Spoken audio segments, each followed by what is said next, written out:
సుఖ జనక సంవాదం. సుఖమహర్షి, నీ వంటి విరాగికి నా పట్ల ఇంతటి అనురాగం కలగడం, ఇలా దయచేయడం ఆనందంగాను ఆశ్చర్యంగానూ ఉంది. కారణం తెలుసుకొని ఇంకా సంబరపడదామని నా ఆశ అన్నాడు జనకుడు. మహారాజా, నా తండ్రి వ్యాసుడు నన్ను గృహస్థాశ్రమం స్వీకరించమంటున్నాడు. ఆశ్రమాలలోకెల్లా అదే ఉత్తమోత్తమమని అంటున్నాడు. నేనేమో అది తండ్రి మాటయే అయినా అంగీకరించలేకపోతున్నాను. అది బంధనం అంటాను నేను, కాదంటాడు ఆయన. వాదించుకున్నాం. ఆ సందర్భంలో నీ ప్రస్తావన వచ్చింది. మిథిలా నగరంలో జనకుడనే మహారాజు ఉన్నాడు. ఆయన జీవన్ముక్తుడు. విదేహ రాజ్యాన్ని అటకంగా పరిపాలిస్తున్నాడు. ఆయన మాయపాసలలో చిక్కుకోలేదు. రాజపాలన బంధనం అనుకోలేదు. నువ్వేమిటో గృహస్థాశ్రమానికే భయపడుతున్నావు. ఒకసారి వెళ్ళి ఆ భూపాలను చూసిరా, నీ సందేహాలన్నీ తీరుస్తాడు. మళ్ళీ తిరిగి నువ్వు ఇక్కడికే రావాలి సుమా. లేదంటే ఇప్పుడే నేను చెప్పినట్టు విని వివాహం చేసుకో అని మా తండ్రి గారు చెప్పిన మీదట, మహారాజా, నేను నీ దర్శనానికి వచ్చాను. దయచేసి నా సందేహం తీర్చు. నేను మోక్షకామిని. తపస్సులు, తీర్థాలు, వ్రతాలు, యజ్ఞాలు, స్వాధ్యాయాలు ఇవి మోక్షాన్ని ఇస్తాయా, లేక జ్ఞానమే మోక్షకారణమా? జనక మహారాజు ప్రశాంతంగా విన్నాడు. ఈ విధంగా సమాధానం చెప్పాడు. వ్యాసతనయ, విను. మోక్షం కావాలి అనుకునే విప్రుడికి కర్తవ్యం ఏమిటంటే, ఉపనయనం చేసుకొని వెళ్ళి గురు సన్నిధిలో వేదాధ్యాయ చేయాలి. వేదాంతాల అధ్యయనం ముగియగానే గురుదక్షిణ సమర్పించి ఇంటికి తిరిగి రావాలి. గుణవంతురాలైన కన్యను వివాహం చేసుకొని గృహస్థుడు కావాలి. అగ్నిహోత్రాది కర్మలు నిర్వహిస్తూ సత్యవాగ్నియమంతో శుచిగా సంతోషంగా జీవయాత్ర సాగించాలి. దురాశ ఉండకూడదు. దుష్కర్మలు చేయకూడదు. కొడుకుని మనముణ్ణి ఎత్తి వానప్రస్థం స్వీకరించాలి. తపస్సు చేయాలి. అంతఃశత్రువులను 6 జయించాలి. భార్యను కొడుకు బాధ్యతకు అప్పగించాలి. అన్ని అగ్నులను తనతోనే ఆరోపించుకొని శాంతి చిత్తుడై శుద్ధి వైరాగ్య భావంతో తురియాశ్రమంలో ప్రవేశించాలి. విరక్తుడికే సన్యాసం తీసుకునే అధికారం మరెవరికీ లేదు. మరో మార్గమూ లేదు. ఇది వేదవాక్యం. దీనికి తిరుగులేదు. సుకర్షి, మానవుడికి 48 సంస్కారాలను చెబుతుంది వేదం. అందులో 40 సంస్కారాలు గృహస్థుడికే. సమధమాదాలు 8 మాత్రమే సన్యాసికి. ఆశ్రమం నుంచి ఆశ్రమానికి క్రమంగా వెళ్ళాలని శిష్టులు అనుసానం ఇక్కడ శుకుడు కల్పించుకున్నాడు. జనక మహారాజా, జ్ఞాన విజ్ఞానాలను వల్ల హృదయంలో వైరాగ్య భావం వెల్లివిరిస్తే స్థిరపడితే అప్పుడు కూడా మొదటి 3 ఆశ్రమాలు తప్పవా అని ప్రశ్నించాడు. గురుపుత్ర, ఇంద్రియాలు చాలా బలిష్టాలు. అవి అంతంత మాత్రాన ఆజ్ఞలకు లొంగవు. పరిపక్వ స్థితికి చేరుకొని అపరిణతులను అవి మరీ ఆట పట్టిస్తాయి. రకరకాల వికారాలను పుట్టిస్తాయి. అవి కలిగించే వికారాలు ఎటువంటివంటే భోజనేచ్ఛ, సుఖేచ్ఛ, శయేచ్ఛ, పుత్రేచ్ఛ వంటివి. యతీశ్వరుడికి ఇవి కలిగితే తీరేదెట్లాగా? తీరకపోతే, ఈ వాసనలు వదలకపోతే దారుణమైన అశాంతి, అంతరంగంలో అలజడి. అది అసలు చెలరేగనే కూడదు. అణిగిపోవాలన్నా క్రమక్రమంగా వదిలించుకోవడం ఒక్కటే మార్గం. పైకెక్కి పడుకున్నవాడికి పతనం తప్పదు. నేల మీద పడుకున్నవాడికి బెంగలేదు. సన్యసించి భ్రష్టుడైతే మరతడికి దారి లేదు, దిక్కులేదు. విపీలకు చూడు, చెట్టు మొదలు నుంచి పాకుతూ పైకి వెడుతుంది. అలసిపోకుండా హాయిగా భద్రంగా మెల్లమెల్లగా ప్రయాణం సాగించి ఫలాన్ని అందుకుంటుంది. అదే పక్షి అయితే ఫలాన్ని ఎవరో తన్నుకుపోతున్నారన్నట్టు వేగంగా ఎగురుకుంటూ వెళ్తుంది. అలసిపోతుంది. మనస్సు బహు గట్టి పిండం. తగినంత అభ్యాసం లేని వారికి అది బొత్తిగా అజేయం. అందుచేత ఆశ్రమానుక్రమంలో దాన్ని జయించాలి. గృహస్థాశ్రమంలో ఉన్నప్పటికీ అతడు సుమతి, శాంతుడు, ఆత్మజ్ఞానం కలవాడు అయినట్టయితే లాభాలకు పొంగడు, నష్టాలకు కుంగడు, రెండింట సమదృష్టితోనే ఉండగలుగుతాడు.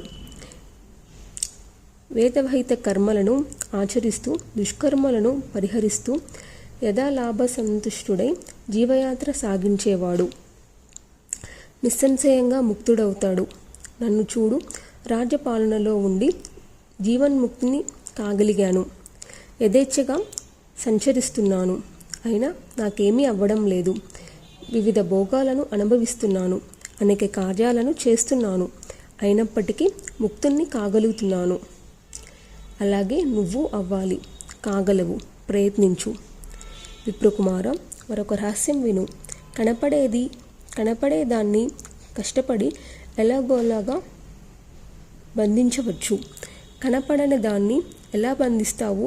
పంచభూతాలు, వాటి గుణాలు, ప్రత్యక్షాలు, వీటిని జయించవచ్చు. ఆత్మ ఏనాడు ఎవరికి ప్రత్యక్ష విషయం కాదు, అనుమాన గమ్యమే. నిరంజనము, నిర్వికారము అయిన ఆత్మను బంధించడం ఎలాగా? సుఖదుఖాలకు మనసే ముఖ్య కారణం. అది నిర్మలంగా ఉంటే సమస్తము నిర్మలంగానే ఉంటుంది. అది నిర్మలం కాకపోతే ఎన్ని పుణ్య నదీ తీరాలలో ఎన్నిసార్లు మునిగినా నిరర్ధకం. మానవుల బంధమోక్షాలకు దేహము, ఇంద్రియాలు, జీవాత్మ ఇవేవి కారణాలు కాదు. కేవలం మనసొక్కటే కారణం. పరిశుద్ధాత్మ ఎప్పుడూ విముక్తమే. అది బంధింపబడదు, బంధనము కాదు. బంధమోక్షాలు మనస్సంసితాలు. మనస్సు శాంతిస్తే అన్నీ ఉపశమిస్తాయి. అంతా ప్రశాంతమే.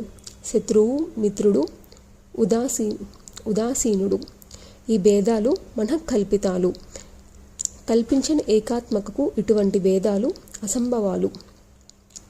ఋషితనయ, జీవుడు ఎప్పుడూ బ్రహ్మమే. అది ఏకైకం, సందేహం లేదు. కానీ లోకంలో అనేకత్వం కనిపిస్తుంది.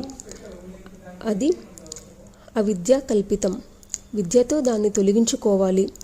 ఆలోచనా పరులు నిరంతరం జాగరూకులే విద్య అవిద్యలను తెలుసుకుంటూ ఉండాలి.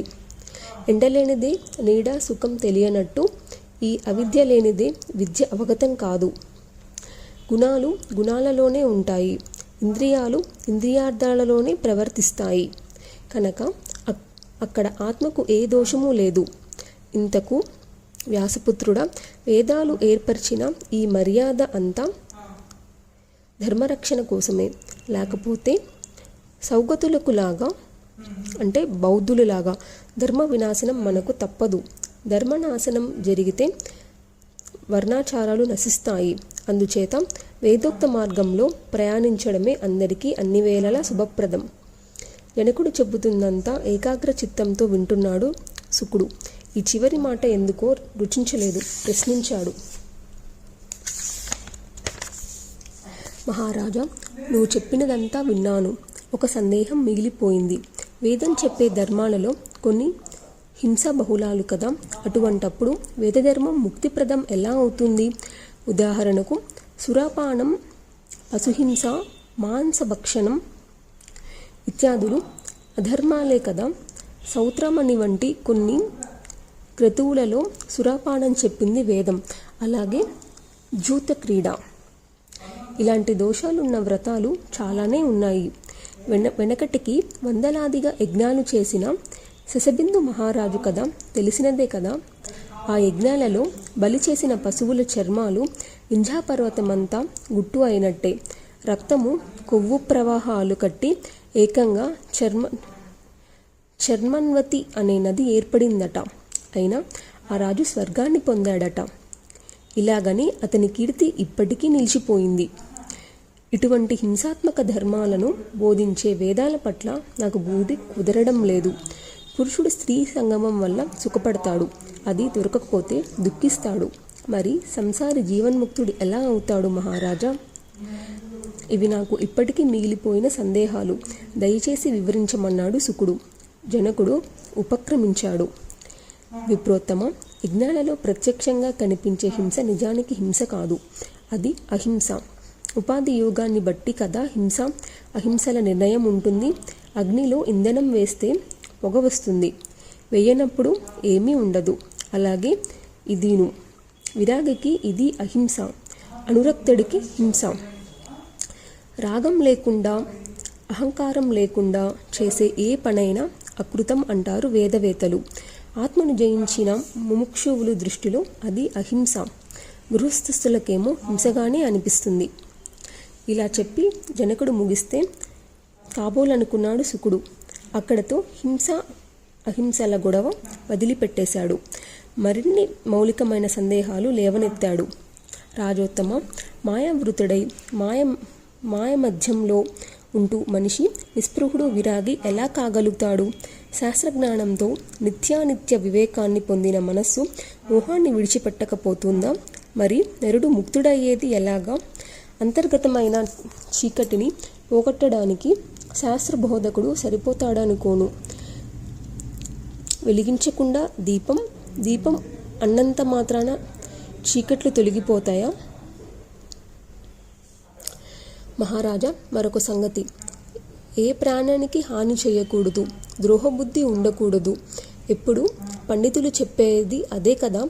గృహస్థునికి ఇది ఆచరణ సాధ్యమేనా? నీ మాటే తీసుకుందాం. విత్తేషణ రాజసుకేషేణ సంగ్రామ జయేషే. రాజుగా ఇవన్నీ నీకు ఉన్నాయి. మరి నువ్వు జీవన్ముక్తుడివి ఎలా అవుతావు? చోరుల్ని చోరులుగానే చూస్తున్నావు, సాధువుల్ని సాధువులుగానే చూస్తున్నావు.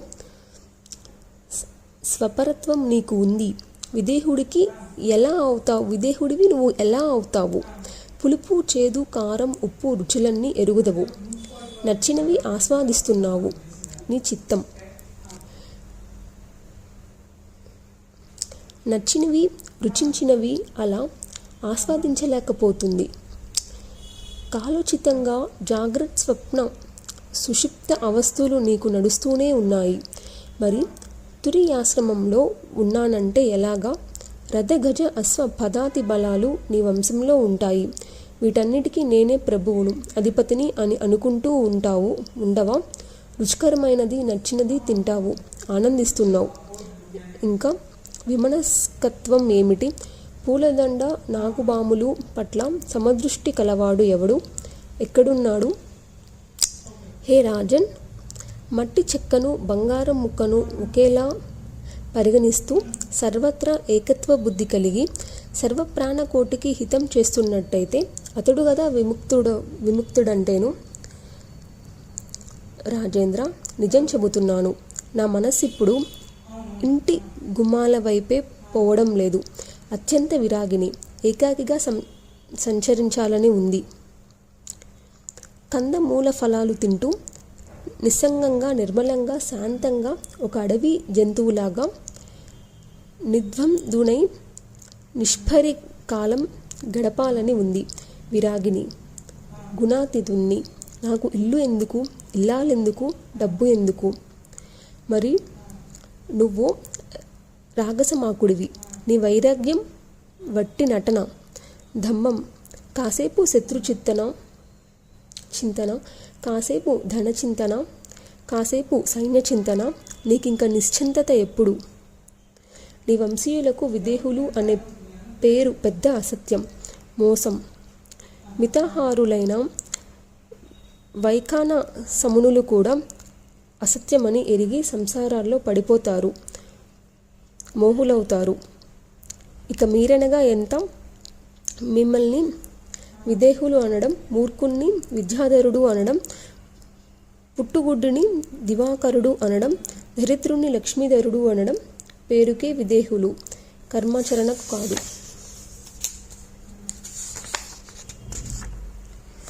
అసలు కథ చెప్పన్న జనక మహారాజా. మీ వంశానికి మూలపురుషుడు నిమి ఒకప్పుడు యజ్ఞ నిర్వహణ కోసం వశిష్ఠుణ్ణి ఆహ్వానించాడు. అతడు వచ్చాడు. దేవేంద్రుడు ఒక యజ్ఞం తలపెట్టాడు. అది పూర్తి చేయించి వెంటనే నీ యజ్ఞం నిర్వహిస్తాను. ఈలోగా నెమ్మదిగా సంబరాలు సమకూర్చుకో అని చెప్పి వశిష్ఠుడు వెళ్ళిపోయాడు. మరొకరిని అధ్వర్యుడిగా నియమించి నిమి తన యజ్ఞం జరిపించుకున్నాడు. అది తెలిసి వశిష్ఠుడు అలిగి, నిమి దేహం పతనమైపోగాక అని శపించాడు. నిమి అలాగే మారుశాపం ఇచ్చాడు. వశిష్ఠుడి శరీరం పడిపోవుగాక అని.